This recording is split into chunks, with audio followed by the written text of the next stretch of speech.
Bonjour, bonsoir, je suis content de vous retrouver. Aujourd'hui, on parle de mémoire, on parle de fonction cognitive, on parle du fait de garder son cerveau actif et je suis vraiment très heureux d'aborder ce sujet-là.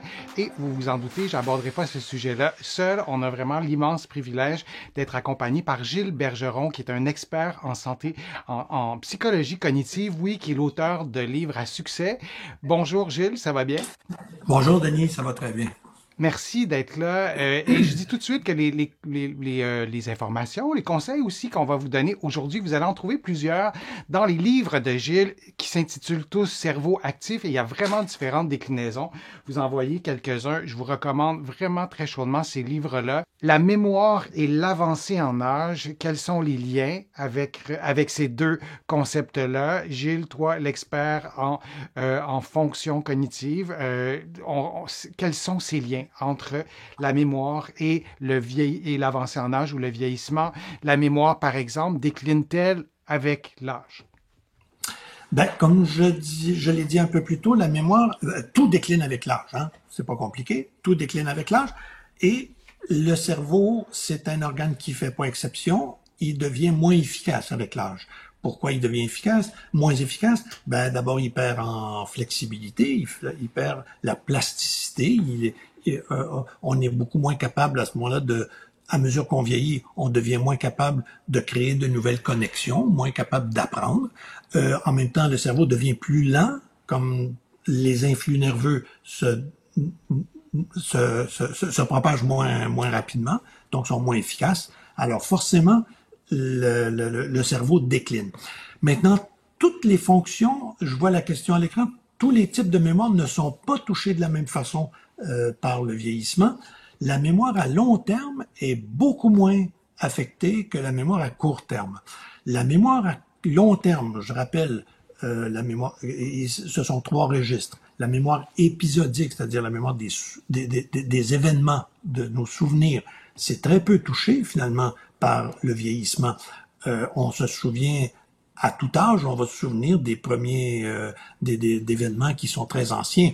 Donc c'est très peu touché, à moins que la perte de mémoire soit pathologique. Là. Mais le simple vieillissement ne va pas affecter la fiabilité de nos souvenirs ou la capacité qu'on a de se souvenir des événements passés.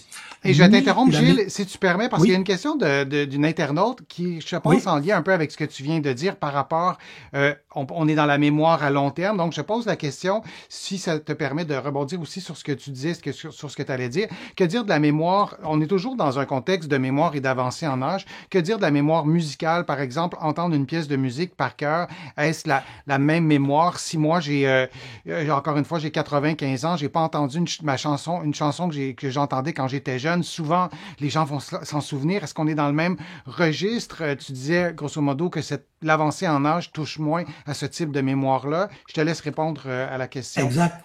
Je vais simplement continuer ce que j'avais commencé à dire, Hmm. c'est-à-dire que la mémoire épisodique est très peu touchée, la mémoire sémantique très peu aussi, la mémoire procédurale est très peu touchée aussi, c'est-à-dire que la personne qui a appris à faire du vélo va s'en souvenir toute sa vie, la personne qui a appris à jouer du piano va s'en souvenir toute sa vie.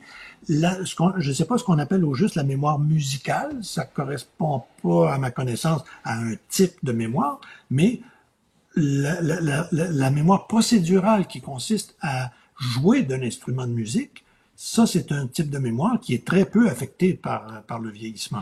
Par exemple, d'être capable de chanter une chanson qu'on n'a pas entendue depuis longtemps. Donc, c'est pas jouer d'un instrument de musique, mais c'est de pouvoir la chanter au même titre que jouer d'un instrument de musique. Je comprenais la question dans ce sens-là.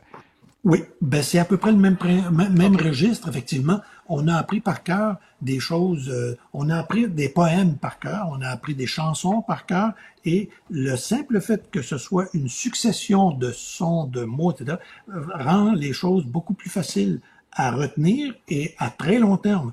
Retenir une chanson, retenir une comptine, retenir un poème qu'on a appris, par exemple, il n'y a pas d'âge pour oublier ce type de mémorisation parce que c'est ancré dans nos façons intrinsèque de retenir l'information, de codifier l'information dans le mémoire. Donc, quand on parlait d'encodage, par exemple, encoder une chanson, on a appris à le faire depuis tout jeune et c'est une méthode qu'on utilise depuis le début. C'est le principe sur lequel on se base pour faire apprendre par cœur des tables de multiplication, des poèmes ou n'importe quoi.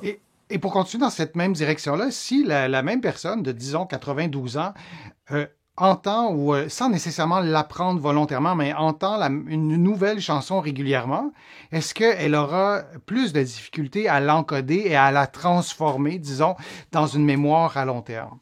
Ah, là, tu poses une question complètement différente. Si je veux t'apprendre une nouvelle chanson, si je veux apprendre à une personne qui joue très bien du piano, par exemple, un nouvel air, elle va avoir de la difficulté parce que, enfin, si elle a un âge, si elle a une moyenne mémoire pour son âge, là, elle va avoir plus de difficultés qu'une personne plus jeune parce que c'est pas sa mémoire à long terme qui est affectée, mais c'est sa mémoire d'apprentissage, c'est sa mémoire de travail.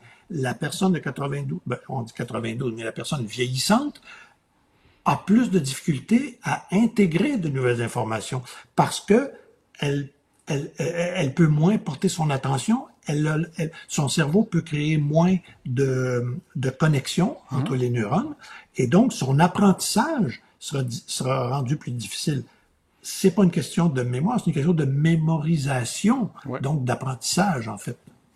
Donc, les effets de l'avancée en âge sur la mémoire, si je résume ce que tu as dit, tu me corriges si je fais erreur, là, mais la mémoire à long terme, elle est beaucoup moins touchée. La mémoire à court terme, elle est plus touchée, exact, notamment en raison de ce que tu viens d'expliquer. Et tu nous as souvent dit aussi que dans la mémoire à court terme, la mémoire de travail, soit qu'on peut peut-être l'améliorer ou la faciliter ou s'organiser pour être dans un environnement propice qui la facilite, mais il y a des choses à faire aussi. C'est pas parce qu'on est vieillissant, par exemple, on se rend compte qu'on a moins de mémoire à court terme que c'est comme ça et c'est tout. Il y a plein de choses qu'on peut faire de façon active. Tes livres s'appellent Cerveau actif, ça dit tout et il faut pas être fataliste, il faut prendre soin de sa mémoire. On peut améliorer ses méthodes d'apprentissage, effectivement. Oui. Tout à fait. Et ça aussi, c'est... Trouver des astuces, en tout cas. C'est une autre bonne nouvelle. Je vous remercie vraiment d'avoir participé, d'avoir posé vos questions et de continuer à poser vos questions. On va les lire, on va les garder en banque. De mon côté, vous le savez, je lis toutes vos questions pour toutes mes vidéos. Je les mets en banque. Parfois, j'essaie de répondre. Donc, merci d'avoir été attentif, d'avoir été actif. C'est le cas de le dire. Merci, Gilles Bergeron, l'auteur à succès et qui est un excellent vulgarisateur. On peut comprendre que tes livres, oui, remportent un si grand succès. Merci pour ta générosité. Merci pour tes explications. Merci à toi, ça m'a fait plaisir.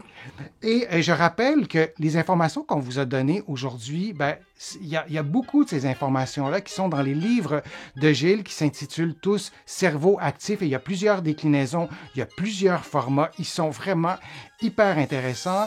Vous allez les retrouver ici au Québec, au Canada, mais aussi de l'autre côté de l'Atlantique. Je vous dis à un prochain direct, à une prochaine vidéo et à très bientôt.